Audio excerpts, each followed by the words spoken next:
Hi friends, ಎಲ್ಲರೂ ಹೇಗಿದ್ದೀರಾ? ಚೆನ್ನಾಗಿದ್ದೀರಾ ಅಂದ್ಕೊತೀನಿ. ನನ್ನ ಬಟ್ಟೆಗಳೆಲ್ಲ ಒಟ್ಟಿಗೆ ಹಾಕ್ಬಿಟ್ಟಿದ್ರು. ನಾನು ಅವರು ಸಪ್ರೇಟು ನನ್ನ ಸಪ್ರೇಟು ಎಲ್ಲ ಡಿವೈಡ್ ಮಾಡಿ ಒಂದೊಂದು ಬಟ್ಟೆಗಳು ಹಾಕ್ಬಿಟ್ಟು ಮಿಷಿನ್ ಆನ್ ಮಾಡ್ತೀನಿ. ಬೆಳಿಗ್ಗೆ ಎದ್ದರೆ ಇದೇ ಕೆಲಸ. ಆಮೇಲೆಲ್ಲ ಸಾಮಾನುಗಳೆಲ್ಲ ಎತ್ತಿ ಜೋಡಿಸಿಟ್ಬಿಟ್ಟು ತೊಳೆದಿರ್ತೀವಿ. ಆದರೂ ನಾಷ್ಟ ಮಾಡೋದ್ಮೇಲೆ ಎಷ್ಟೊಂದು ಸಾಮಾನು ಬೀಳುತ್ತಲ್ಲ, ಎಲ್ಲ ಎತ್ತಿ ಜೋಡಿಸ್ಬಿಟ್ಟು ತಿರ್ಗಿ ಅವೆಲ್ಲ ತೊಳಿಬೇಕು. ಹೆಣ್ಮಕ್ಳಿಗೆ ದೊಡ್ಡ ಕೆಲಸ ಕಿಚನ್ ಕ್ಲೀನ್ ಮಾಡೋದಂದ್ರೆ. ಅದರಲ್ಲೂ ಇಬ್ಬರು ಎಷ್ಟು ಸತಾಯಿಸ್ತಾನೆ ಅಂದರೆ ಒಂದೊಂದು ಕೆಲಸ ಮಾಡೋ ಅವನ್ನ ನೋಡುವಂಗಾಗುತ್ತೆ. ಅದು ಬೇರೆ ನಾನು ಆ ಮಿಷಿನ್ ಆನ್ ಮಾಡಿದ್ದೀನಿ, ಟ್ಯಾಪ್ ಆನ್ ಮಾಡಿಲ್ಲ, ನೀರೇ ಹೋಗಿರಲಿಲ್ಲ. ಆಮೇಲೆ ತಿರ್ಗಿ ಅದನ್ನು ಆನ್ ಮಾಡಿದೆ. ತಿರ್ಗಿ ಸಾಮಾನುಗಳೆಲ್ಲ ಇವೆಲ್ಲ ತೊಳೆದ್ಬಿಟ್ಟು ಕಿಚನ್ ಕ್ಲೀನ್ ಮಾಡೋದು ದೊಡ್ಡ ಕೆಲಸ. ಯಾರ್ಯಾರು ಹೌಸ್ ವೈಫ್ ಹೆಣ್ಮಕ್ಳು ಇದ್ದೀರೋ ನಿಜವಾಗೂ ಗ್ರೇಟು. ಯಾಕಂದರೆ ಹೇಳ್ತಾರೆ, ಏನು ಕೆಲಸ ಮನೇಲಿ ಬರೀ ಮನೆ ಕೆಲಸ ಅಂತ. ಮಾಡೋರು ಗೊತ್ತಾಗುತ್ತೆ ಬೆಳಿಗ್ಗೆಯಿಂದ ಸಾಯಂಕಾಲ ಎಷ್ಟು ಕೆಲಸ ಆಗುತ್ತೆ ಅಂತ ಹೆಣ್ಮಕ್ಳಿಗೆ. ಒಂದೊಂದು ಎಲ್ಲ ತೊಳೆಯೋಷ್ಟಾಗಿ ಸಾಕಾಗಿರುತ್ತೆ. ನಾನು ಬೆಳಿಗ್ಗೆ ಇದ್ದರೆ ಇದೇ ಕೆಲಸ, ಸಾಮಾನೆಲ್ಲ ತೊಳೆದಿರೋದು. ಮನೆಗೆ 3 ಸತಿ 4 ಸತಿ ತೊಳಿಬೇಕಾಗುತ್ತೆ ಸಾಮಾನು. ಅವಾಗೂ ಸಾಮಾನು ಬೀಳ್ತಾನೆ ಇರ್ತವೆ.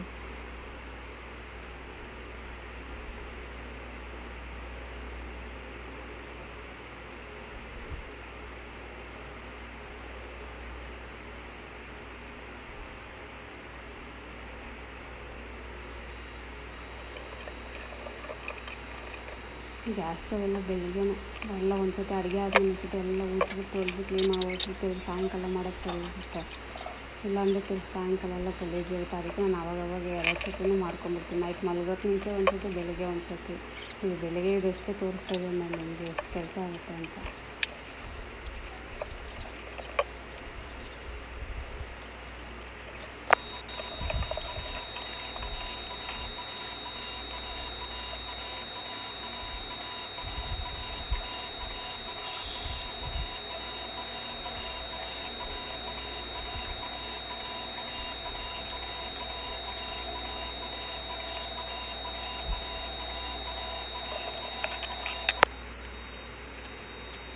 ರೂಮಿಗೆ ಬಂದರೆ ಎಷ್ಟು ಕೆಲಸ ಅಂದರೆ ಎಲ್ಲ ಬಟ್ಟೆಗಳು ಹಂಗಂಗೆ ಬಿಸಾಕ್ಬಿಟ್ಟು ಹೋಗಿರ್ತಾರೆ. ಬಟ್ಟೆ ಒಗ್ದಿತ್ತೆಲ್ಲ ನೆನ್ನೆ ಮಡಚೇ ಇರಲಿಲ್ಲ. ಕರೆಂಟ್ ಇದ್ದಿಲ್ಲ ನಮ್ಮ ಮನೆಗೆ. ಈ ಕಡೆ ಮಳೆ ಬಂದು ಎಲ್ಲ ನೆನ್ನೆ ಅಂತೂ ನೀರಿಲ್ಲ, ಕರೆಂಟ್ ಇಲ್ಲ, ಯಾವ ಕೆಲಸನೂ ಆಗೇ ಇರಲಿಲ್ಲ. ಸಾಯಂಕಾಲ ಬಂದಿತ್ತು ಕರೆಂಟು.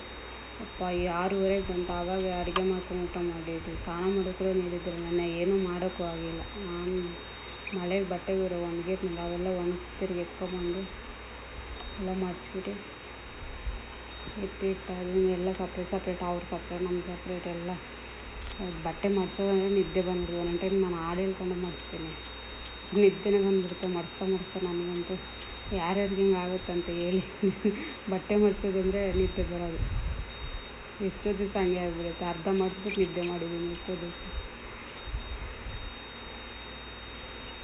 ಎಲ್ಲ ಕೆಲಸ ಮಾಡೋದು. ಬಟ್ಟೆ ಮಡ್ಚೋದಂದರೆ ದೊಡ್ಡ ನಾವು ಒಂದೊಂದು ದಿವಸ ಬೀರು ಎಲ್ಲ ಕ್ಲೀನ್ ಮಾಡಬೇಕಂದ್ರೆ ಮಡ್ಚಿ ಇಡೀ ದಿನ ಸರಿ ಹೋಗ್ಬಿಡುತ್ತೆ. ಬಟ್ಟೆ ಮಡ್ಚಾದ್ಮೇಲೆ ನಾನು ಗುಡಿಸ್ಬಿಟ್ಟು ಎಲ್ಲ ಕ್ಲೀನ್ ಮಾಡಿಬಿಟ್ಟು ಇಬ್ಬರನ್ನ ಆಚೆ ಕಟ್ಟಿ ಮನೆಗೆ ಒರೆಸ್ಕೊಂಡ್ಬಿಡ್ತಾಯಿದ್ದೀನಿ. ಸ್ನಾನ ಮಾಡಬೇಕು, ಒರೆಸ್ಬಿಟ್ಟು ಸ್ನಾನ ಮಾಡಬೇಕು. ಇಬ್ಬರು ಆಚೆ ಇದ್ದಾನೆ. ಅವನು ಒಳಗೆ ಬರಬೇಕು ಅಂತಾನೆ ಎಷ್ಟು ಕೇಳಿಸ್ತಾನೆ ಅಂದರೆ ಅಷ್ಟು ಕೇಳಿಸ್ತಾನೆ. ಈ ವಿಡಿಯೋ ಮಾಡೋ ಟೆನ್ಷನಲ್ಲಿ ನಾನು ಫಸ್ಟ್ ರೂಮೇ ಓಡಿಸಿಲ್ಲ. ಹಾಲು ಒರೆಸ್ಬಿಟ್ಟೆ. ಆಮೇಲೆ ತಿರುಗಿ ಹೋಗಿ ರೂಮ್ ಓಡಿಸ್ಕೊಂಡು ಬಂದೆ. ಹಂಗೂ ಸ್ನಾನ ಮಾಡ್ಕೊಂಡು ಬಂದ್ಬಿಟ್ಟು ಆಯ್ತು ಕೆಲಸ ಎಲ್ಲ. ಪೂಜೆ ಮಾಡಬೇಕು.